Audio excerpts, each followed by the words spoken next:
building the superhuman strength, lifting the weight of grief may build superhuman strength. Lifting the weight of grief may build superhuman strength. You may wonder what is meant by that, what I mean by that specifically, and it comes from a very personal experience. The only one in my life, and I am only assuming that it will be the only one in my life at all in which I have had the experience that I've had with this type of grief. And that is that it has been and is the most challenging experience that I've had to process. And I could have been passive about it. I could have decided to leave any practice of mindfulness or spirituality that may include meditation or any of those things. I simply could have been more passive about being under the weight of grief. And I'm very specifically using this word weight in relation to grief with full intention because of the way that I have been processing it and what I have noted about the effects on my behavior and my outlook on life and how that has influenced and changed my experience and how I interact with the world and other people. And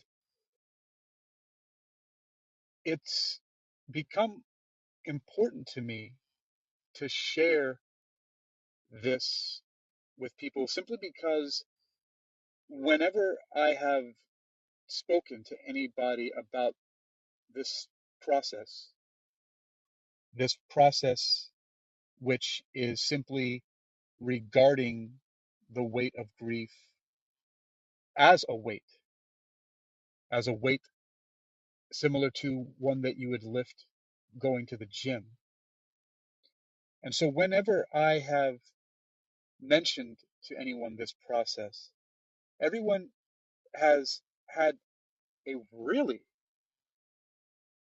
an overwhelmingly positive reception to this idea and have told me that they've never heard any type of grief processing framed in the way that I have been sharing it with people before.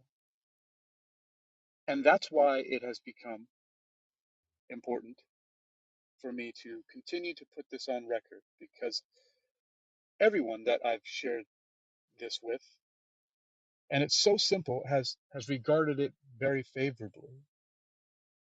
And this is an analogy, and it's simply a way of processing grief by comparing it to using this analogy with going to the gym and lifting weights. But it can be generalized to any type of strenuous physical exercise.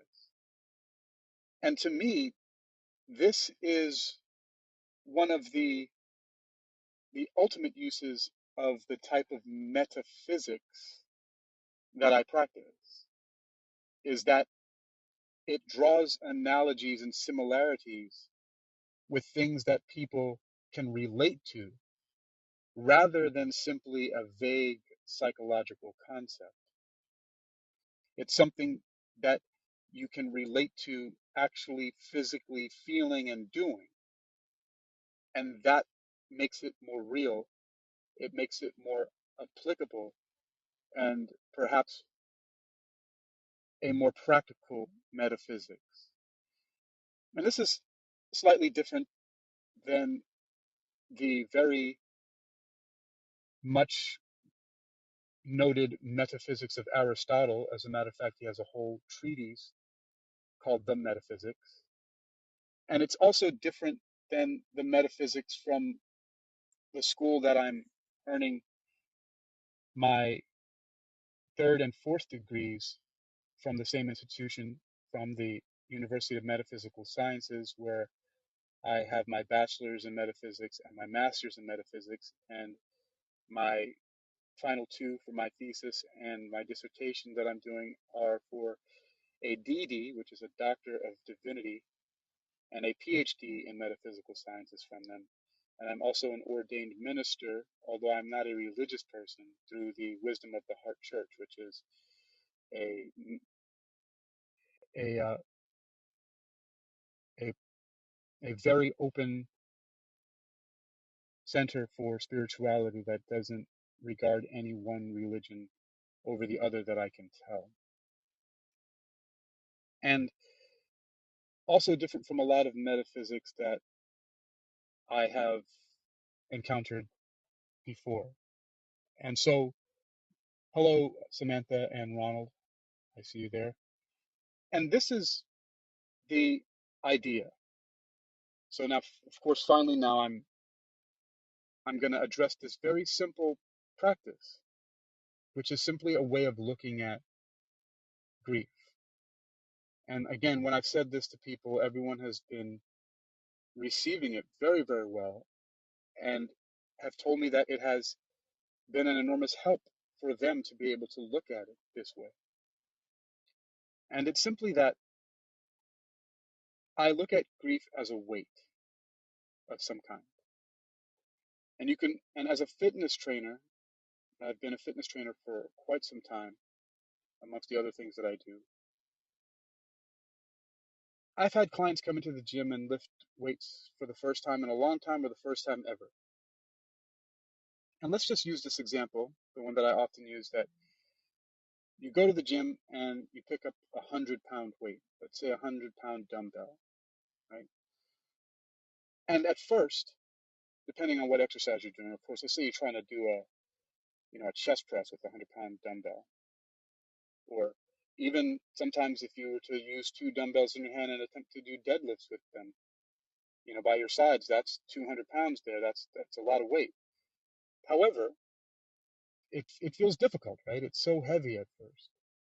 But if you consistently lift that weight, and with the proper technique and form,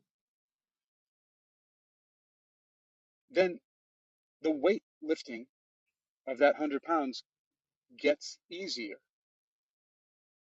And now I specifically say gets easier with a lot of intention, because it's wrong to say that.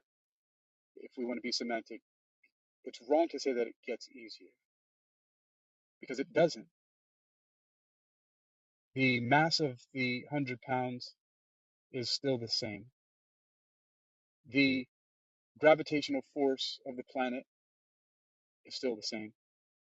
Assuming all things are equal, that you're going to the same gym, working out in the same spot. In most gyms, they have their weights in the same location, right? So you go over the rack where the dumbbells are, they're still in the same place, right? So all things being equal, the mass of the object, right, is not changing. The mass of the weight doesn't change. The gravitational force of the earth doesn't change. So it's lifting this weight this 100 pounds, and this grief, as we're comparing it to, right, does not get easier because the mass of the weight and the gravitational force of Earth does not change. So it's not actually getting easier. What's actually happening is your experience of it seems in some ways easier, but it's simply because you are getting stronger. And that's the point. That's it. And I'll repeat that again. Welcome, Jillian, Laura, and thanks God Almighty. And again, Samantha and Ronald for being here. But again, that is the simple way that lifting the weight of grief may build superhuman strength. And so because of that relative experience, right, everything else seems to be very light to me, to continue using that analogy of weight, right? And so many other ways you can think about this, right? Imagine if you put a backpack on that had 100 pounds in the backpack and you were climbing up the side of a very steep hill or a mountain and you made it to the top, and you do that, every day consistently in the right way with the right gear and equipment. You climb that mountain, or you climb some stairs, right? You're going up with this weight on your back. Then, when you're done and you decide to walk on the flat concrete or the flat sidewalk, right, or in the grass in the park or on the beach without the weight on your back, suddenly you have more pep in your step, right? You feel so much more lighter. You feel like you have springs in your legs, like the whole world is so much lighter in comparison, right? Relative to that time when you were climbing up that set of stairs or that mountain, that hill with that 100 pounds on your back. And that's what it feels like if you consistently apply different processes, simple things such as breathing exercises and stretching, and even combining those things together and getting enough sleep and various different practices, focusing on something that engages you, doing activities that are healthy for you. A combination of all these things, that is some of the things that can be done that are comparable to lifting weight consistently and in the right way. You do it every day or every opportunity that you can get. And when I say the right way, I mean there are things that are not very helpful from my personal experience. So the very first time that I was traumatized by grief, and it's been the only time, believe it or not. Many people in my life I know few people who have passed away, but nothing has affected me in the way that one specific experience has. And so for the first 7 months, I drank myself to sleep. I drank so much so that I could just be unconscious. But the day that I decided to stop and start going back to the gym, and I joined a band and started playing on stage, all that trauma, all that grief, all that stuff is still there, just as strong as it was. So the drinking and all of the other stuff, the staying out late and just the sleeping in all day and eating junk food and ordering it to my house where I lived in China and not going out, none of that helped. But as soon as I started getting out and going back to the gym and lifting physical weights and riding my bicycle and taking walks and doing breathing meditations and getting on stage and playing with my band and started doing research and wrote and published 2 books and started a business in Hong Kong and just doing all these things, that is the equivalent of consistently doing things in the right way. And that's, I'm saying right and arbitrary in some ways because right way can mean different things for different people. But to summarize, again, It's a very simple idea, and it's one that has been well received. And it simply is that when you lift weight in the gym and you lift the weight of grief, it feels very heavy. But if you lift it consistently and in the right way, eventually it feels easier. It never does get easier, at least not from my perspective. For me, it doesn't get easier, but I get stronger. You get stronger when you consistently lift weight in the right way. And the benefit of that, even though the weight of the grief never gets any lighter and it won't ever go away, the experience of the other things in your life feel lighter and much less consequential. And you're able to move forward and conquer the things in life that you want to with much more energy and much more strength. And it's like building superhuman strength.